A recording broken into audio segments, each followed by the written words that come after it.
Hey everybody, Captain B-Nard back here with another Wi-Fi battle. So today we have a battle against none other than Al, one of our oldest and greatest rivals here on the channel. And as you can see, we're still back on Sword and Shield, so this should be an interesting one. I think this is actually going to end up being our third match on Sword and Shield. So there he is. We'll go ahead and get the match on its way here. But you all should know Al. We've battled him countless times over the years. And when he saw that I was doing a Sword and Shield, some more Sword and Shield Wi-Fi battles, I should say, he requested to be one of my opponents. And of course, I was happy to oblige. So yeah, there we go. You can see his team on the left there. Pretty strong, pretty cool looking team there. The one agreement that we had going into this match is that we have to use Pokemon that are not available on Scarlet and Violet. So as you guys know, that's been my goal here, is I've been trying to use Pokemon that are not available on Scarlet and Violet in these Wi-Fi battles, and so he agreed to do the same. So this is going to be an interesting one for sure. So what do I want to lead with here is the question. I know what I want to lead with, but the problem is he could counter lead me for sure. So, I think what we're going to do is let's go with the Heliolisk. I think we're going to go with Heliolisk as the lead in this one.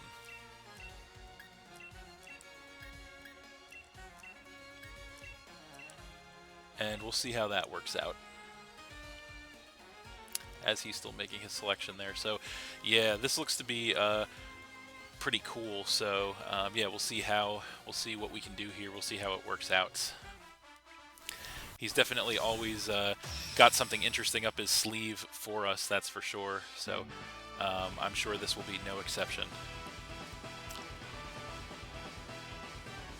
Alright, so looks like he is going to go ahead and lead with the Roserade, as I kind of expected as I led with the Heliolisk. So I expected him to want to lead with Roserade because I was expecting him to expect me to lead with Seismitoad, so I'm glad I didn't do that. So I think we get a pretty free choice specs Volt Switch on this thing right now, because I don't believe he has any electric immunities on his team, so we're just going to go ahead and fire that off at him real fast. See what he wants to do. This is not a terrible matchup for him, so he probably would just stay in here, or maybe he wouldn't, I don't know. But we'll find out. So, but yeah, we should be outspeeding this thing for sure, unless it's like Choice Scarf or something. So yeah, we'll see what he wants to do here in the face of our old pal Heliolisk. So, what is it gonna be?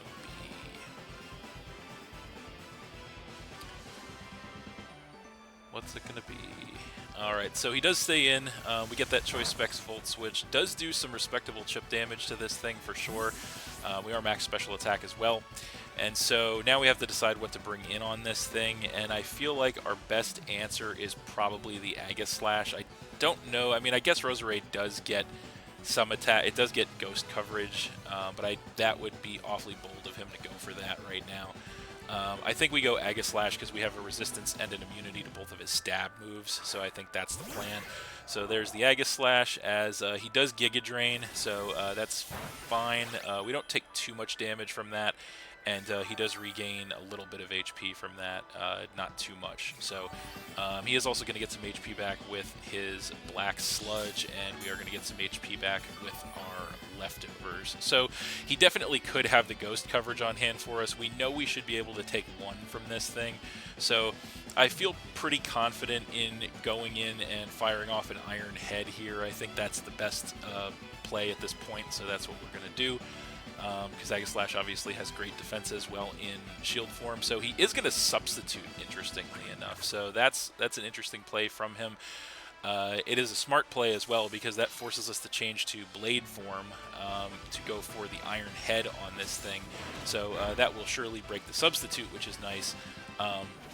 But the problem is now we are in Blade form, and so our defenses are significantly lowered at this point. So he gets some Black Sludge recovery, we get some Leftovers recovery, and so unfortunately I think we might have to switch out here, because I think that in this situation, we probably, like, I don't think we take an attack in Blade form from this thing if he has Shadow Ball. So I think we're going to switch to the Drampa here. I think that's our best play.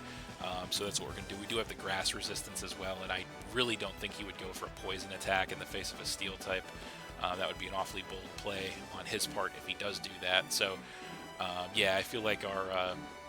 definitely our plan is that. And also, I should actually forgot to mention, by the way, I believe we agreed to no Dynamax as well in this match, so that is off the table too. Yeah, we'll definitely see what he wants to do here. This will definitely be good for feeling him out to see if he has the Ghost coverage. We know he has the Grass coverage and the Substitute, and probably the Poison coverage too. So we're going to go ahead and switch into the Drampa as he is going to go for a Substitute again. So that is unfortunate. He does get his Substitute up on us, which is not good. And then he gets more Black Sludge recovery. So definitely this time around we want to Flamethrower this thing, no questions asked. We got to break that Substitute as fast as possible. Not sure what he's planning to do behind the Substitute, but we definitely don't need him having that Substitute up, that's for sure. So going to Flamethrower here, and we are max special attack here on this Drampa, so it should break the Substitute even if he goes... I don't remember if Roserade gets Calm Mind or not. It probably does, but even if he goes for one, I feel like we break it with a Flamethrower after +1. So... but yeah, we will find out for sure as he's really thinking about this. So he is going to switch out, so that's interesting. He just goes for a straight-up switch, and he is going to switch into Drapion, interestingly enough, as we go for a Flamethrower. Should hopefully do some decent chip damage to this thing. We do get quite a good amount of chip damage on this thing, which is nice. And so this turn, I feel like our best play is probably to Draco Meteor this thing. So we want to try and make some progress. So we're going to just hit this thing as hard as we possibly can. As he does go for a knockoff, which is definitely going to hurt. That does knock us down to about 50%, gets rid of our leftovers. We go for the Draco Meteor, and of course we have to miss, because why wouldn't we? So that really sucks. So we missed the Draco Meteor, and yeah, now we don't have our leftovers. So given that, we're just going to go for Draco Meteor again and hope that the Unlucky does not strike us twice. So that's going to be the plan here. So hopefully we can take an attack from this thing based on the damage of the first attack. If he has like Cross Poison or something, or a Poison Jab or something, we may not be able to take it, but we don't really have a good switch as he does go for the Poison Jab. Can we take it is the question, and yes we can. 29 HP, activates our Berserk for the special attack increase. Go for the Draco Meteor in return, and we do connect this time, thankfully. So this should definitely KO this thing, no questions asked after the Berserk, and indeed it does. So we do take the harsh special attack drop, but that's fine. We get rid of the Drapion, and we knock him down to 5. So we do get first blood in the match with the Drampa, so get rid of the Drapion. That is good news. So we'll see what he wants to bring in here in response to that. It would have been nice if we could have hit the first Draco Meteor, because then Drampa would have been in much better shape to face down whatever he brings in now. But what can you do? So we'll see what he wants to do. So what is it gonna be?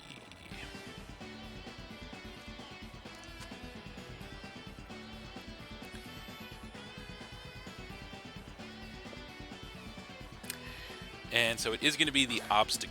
So that thing is in. There it is. And so I think what we'll do with this thing, I don't think there's much of a point in switching out here. So we're just going to try to, because of the Berserk, we're actually only at -1 special attack. So we're just going to fire off. You know, I think we don't really want to miss another Draco. So we'll try to fire off a Hyper Voice just for chip damage if we live an attack, if he gets greedy. Yeah, he goes for a Hone Claws. So he's going to go ahead and get that attack. And so it's going to increase his attack and his accuracy, which is good to note. We go for a Hyper Voice here to get some chip damage. Takes him down by a good amount, actually. So that takes him down by about 1/3, which is a nice chip damage. And we're just going to go for it again here. We're going to force him to take us out as he goes for a Throat Chop this time around.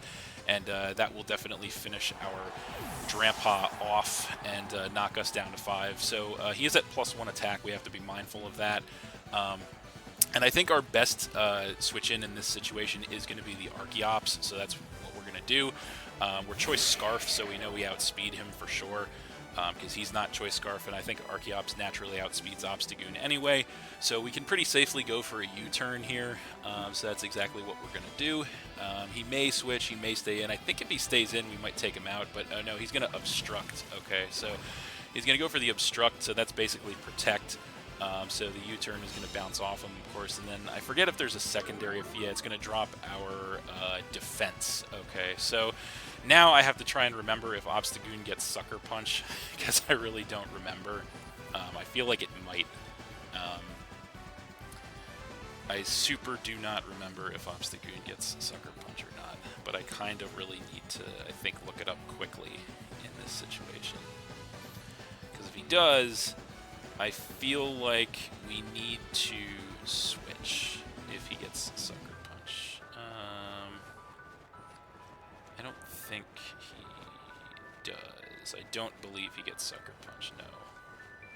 So, yeah, I don't see, on a quick search, I don't believe he gets Sucker Punch with Obstagoon. Yeah, so let's just U-turn again. Plan's the same. Yeah, so let's see what he wants to do now. So we know he has Throat Chop, Hone Claws Obstruct, and then probably like Double Edge or something is his other move. So he does stay in. We get him with a U-turn. Is it enough to take this thing out? It's not quite enough to take this thing out, which sucks. So, that sucks. It's just barely not enough to take that thing out. So that sucks. So, I guess our play here is our Shiinotic. We do have the Dark Resist at least, and the Rocky Helmet, so if he uses a contact move, it should be enough to take him out. So we'll come in with Shiinotic here, and he does go for a Mega Kick. Well, that's surprising. So the Rocky Helmet damage does take him out, though, so that's lucky. That's fortunate. So we do take a lot of damage on the Shiinotic, unfortunately. But yeah, he goes down to 4 Pokemon, thankfully. So we got the Rocky Helmet took care of him there. So that was probably best case scenario. I mean, we could have come in with Aegislash, but that would have been way too big of a risk. So now he's back in with the Roserade, and I feel like we cannot switch here because that's just going to give him an opportunity to set up. So we're just going to click Sludge Bomb here for the max damage output and see what he wants to do. Try to force him to take us out, perhaps. He could substitute again. That's definitely a possibility, and I don't want to give him a free turn to do that. That's for sure. So we'll see what he wants to do here. Yep, there's the substitute. I figured that would happen. So knocks him down to about a quarter HP. We just have to hope our Sludge Bomb is enough to break the substitute. I hope.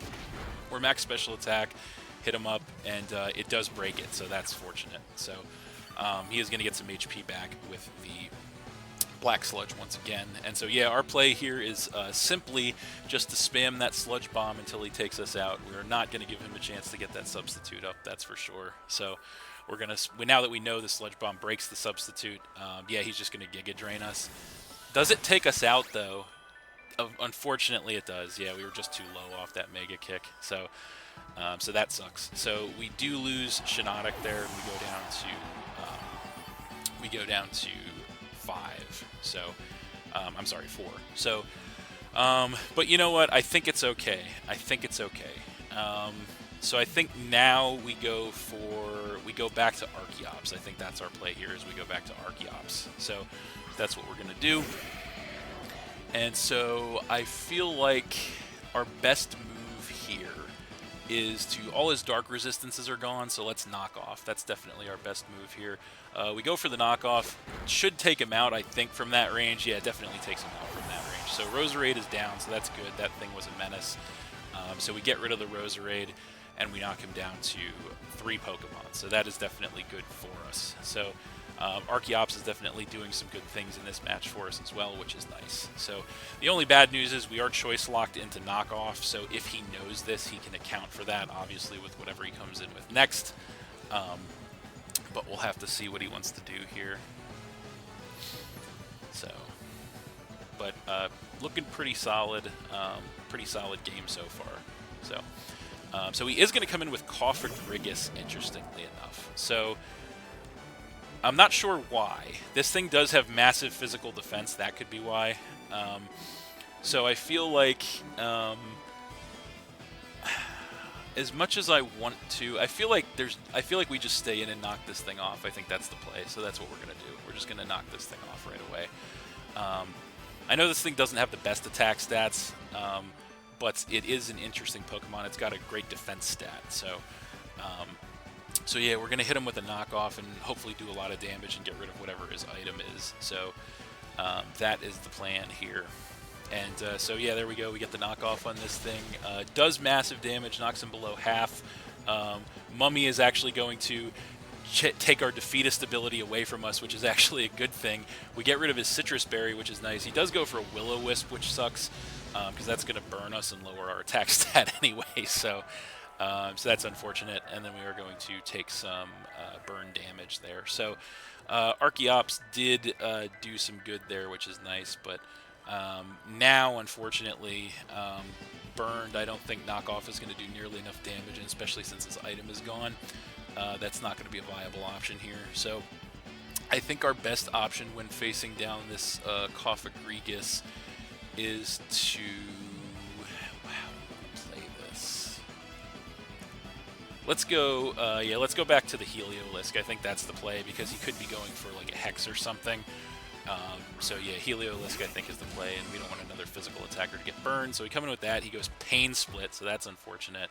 So he does take some HP away from us, and he gets a bunch back. So that's not ideal, but it is what it is. I think the best move we have to hit him with is Volt Switch, so we're just going to hit him up with that Choice Specs Volt Switch. That's really our only play here, so that's what we're going to do. And we'll see what he wants to do. So what is it going to be? What does he want to do? So we know he has Willow and Pain Split. So nothing he has left is really going to appreciate this Choice Specs Volt Switch, that's for sure. So yeah, we're going to see what he wants to take it. I think this thing definitely takes it from that range, though not well. But yeah, we'll have to see what he wants to do here.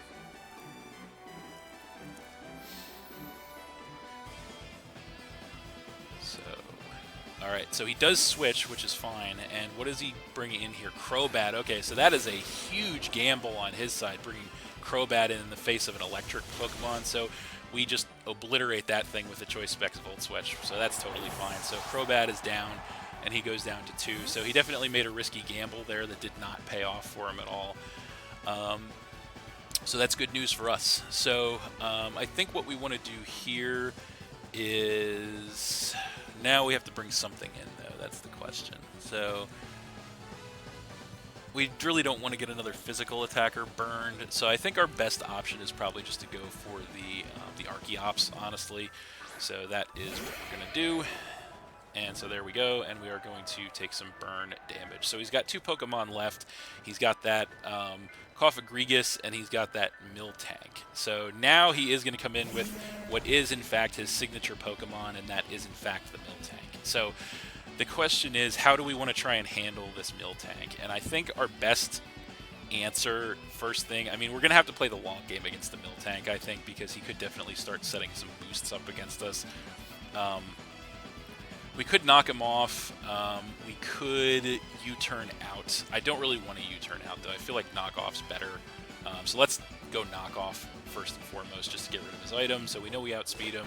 Hit him up with that knockoff. Doesn't do a lot of damage, unfortunately, but it does get rid of his leftovers as he goes for an Attract. So that's not good. So he is going to get the Attract on our Archeops, which is not good. And so, yeah, we take some more burn damage. So we definitely have to switch out here. The only question is, what do we switch into? I feel like Aegislash is probably best suited to handle this situation.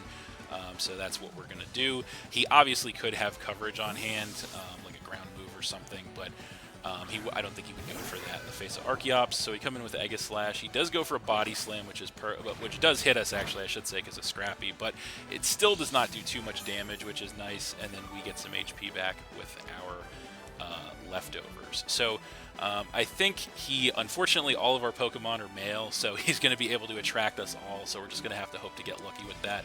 We'll go for a close combat. I'm not super worried well, I guess I should have been worried because he is going to just switch to the Cofagrigus, so that is unfortunate. But we switch to the Cofagrigus, and then we switch to Blade Form for a close combat that hits nothing, so that is not going to help us at all. So we do get some HP back with the leftovers, and we're starting to run out of time, so that's not good. So let us switch back to our Archeops and try to play as quickly as we can here to get as much of this battle in as possible. Yeah, let's do that. So what is the play going to be from his side is the question. So we are going to go for the switch here, obviously. We don't want to take anything from this thing with Aegislash, so we come in with Archeops. He actually is going to go for the switch of his own back into the Miltank. So Miltank is back, and we are going to take some burn damage once again. So I think our best play here is probably just to chip this thing as much as possible. So we're going to head smash this thing. We do outspeed him. We go for the head smash. We do connect. We are burned, but we have a massive attack stat. Does do massive damage to that thing, as we do take recoil damage as well. He goes for a body slam in return, and that is going to put us below half, which is going to trip our defeatist, as unfortunately the timer is about to be over, so we're just going to go ahead and keep clicking head smash here. He obviously could milk drink, which he may very well do, but we are going to go for another head smash here just to try and play the rest of this out. Not going to do nearly enough to take him out, unfortunately, and we are almost finished off ourselves as he does milk drink, so I guess I can't fault him for doing that, although getting progress would have been nicer, I think. But and we do barely survive the burn damage there, as we're just going to go head smash one more time, which will finish us off for sure. So there's the next head smash. Not going to do nearly enough damage, as we are going to fall to the